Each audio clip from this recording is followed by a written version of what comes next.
Shri V P Padmanabhan, രാജ്യത്തെ നാണം കെടുത്തുകയാണ് ഈ രാജ്യത്തിന്റെ പ്രതിപക്ഷ നേതാവ്. വസ്ത്രമുരിഞ്ഞുകൊണ്ട് AI സമ്മേളന വേദിയിലേക്ക് യൂത്ത് കോൺഗ്രസ് നേതാക്കളെയും കൂട്ടിക്കൊണ്ട് വലിയ പ്രതിഷേധം അവിടെ നടത്തിയിരിക്കുകയാണ്, കോമാളിത്തരം നടത്തിയിരിക്കുകയാണ്.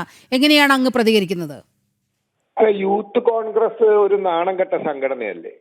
കേരളത്തിലെ യൂത്ത് കോൺഗ്രസിലെ സംസ്ഥാന പ്രസിഡന്റ് എന്തൊക്കെയാ കാട്ടിക്കൂട്ടിയത്? ഇന്നലെ ഒരു യൂത്ത് കോൺഗ്രസ് നേതാവ് സംസ്ഥാന ഭാരവാഹിയെ കോടതി റിമാൻഡ് ചെയ്തില്ലേ?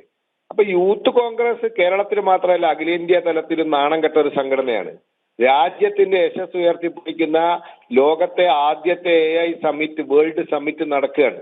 അത് ഭാരതത്തിന് അത് നടത്താനുള്ള സൗഭാഗ്യം ലഭിച്ചിരിക്കുന്നു. ലോകത്തിന്റെ നാനാഭാഗത്തുനിന്നും ഈ മേഖലയിൽ പ്രവർത്തിക്കുന്ന ആൾക്കാർ അവിടെ വരുമ്പോൾ കുറെ ആളുകൾ പോയി ഷർട്ട് ഉരിഞ്ഞ് അവിടെ പ്രതിഷേധിക്കുന്നു. എന്തിനു വേണ്ടി? എന്ത് ആവശ്യത്തിന് വേണ്ടി? അവനവന് നാണമില്ലെങ്കിൽ അവനവൻ അത് മറ്റുള്ളവരെ തന്റെ നാണക്കേട് ബോധ്യപ്പെടുത്തി സ്വയം പരിഹാസ്യരാകുവാണ് കോൺഗ്രസ്. രാജ്യത്തിന് നാണക്കേടാണ് ഈ യൂത്ത് കോൺഗ്രസും. കേരളത്തിലെ പോലെ തന്നെ ഒരു നാണം കെട്ട സാമൂഹ്യ വിരുദ്ധ പ്രവർത്തനങ്ങളിൽ ഏർപ്പെടുന്ന ഒഴിവാക്കപ്പെടേണ്ട ഒരു സംഘടനയാണ് തങ്ങളെന്ന് തെളിയിച്ചിരിക്കുകയാണ്. അതുകൊണ്ട് കോൺഗ്രസ് വളരെ നിലവാരമില്ലാത്ത രീതിയിൽ പാർലമെന്റിൽ നേതാക്കന്മാർ കാണിക്കുന്നതിനേക്കാൾ വളരെ മോശപ്പെട്ട നിലവാരത്തിലേക്ക് താഴ്ന്ന് അതിന്റെ പ്രവർത്തകരും അതിന്റെ ചോട്ട നേതാക്കന്മാരും പോയിട്ട് രാജ്യത്തിന് അന്തസ്സും അഭിമാനവും ഇടിച്ചു താഴ്ത്താനുള്ള ശ്രമം നടത്തുകയാണ്. അതുകൊണ്ട് ഇത് ജനങ്ങൾ കാണുന്നുണ്ട്. ഈ രാജ്യത്തെ ജനങ്ങൾ വരുന്ന ദിവസങ്ങളിൽ നടക്കുന്ന തെരഞ്ഞെടുപ്പുകളിലും മറ്റും കോൺഗ്രസിന് കനത്ത പ്രഹരം കൊടുക്കും. ഒരു സംശയവും വേണ്ട. ഇത് ജനങ്ങൾ കാണുക. കാരണം ഇവിടെ വളർന്നു വരുന്ന തലമുറ AI പറ്റി സ്വപ്നം കണ്ട് വളർന്നു വരികയാണ്.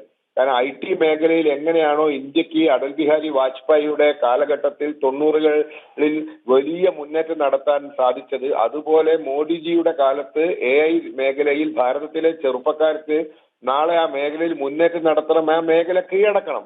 അതിനുവേണ്ടി അവർ തയ്യാറെടുക്കുമ്പോൾ നാണവും മാനവും ഇല്ലാത്ത യൂത്ത് കോൺഗ്രസുകാർ പോയിട്ട് ഇങ്ങനത്തെ ഓരോ കോപ്പിരാട്ടി കാണിക്കുന്നു. ഇതൊക്കെ കോപ്പിരാട്ടിയാണ്, പൊറാട്ട് നാടകമാണ്. നാണമില്ലാത്തവന്റെ കോപ്പിരാട്ടിയാണ്. ഇതിനെ അവജ്ഞയോടെ തള്ളിക്കളഞ്ഞാൽ മതി. ഇത് രാജ്യത്തെ ഒരു തരത്തിലും ബാധിക്കില്ല. രാജ്യം ഈ ശാസ്ത്ര സാങ്കേതിക മേഖലയിൽ വലിയ മുന്നേറ്റം നടത്തും, ഒരു സംശയവും വേണ്ട. വളരെയധികം നന്ദി അഡ്വക്കേറ്റ് VP ശ്രീ പത്മനാഭൻ ഈ ഘട്ടത്തിൽ പ്രതികരിച്ചത്.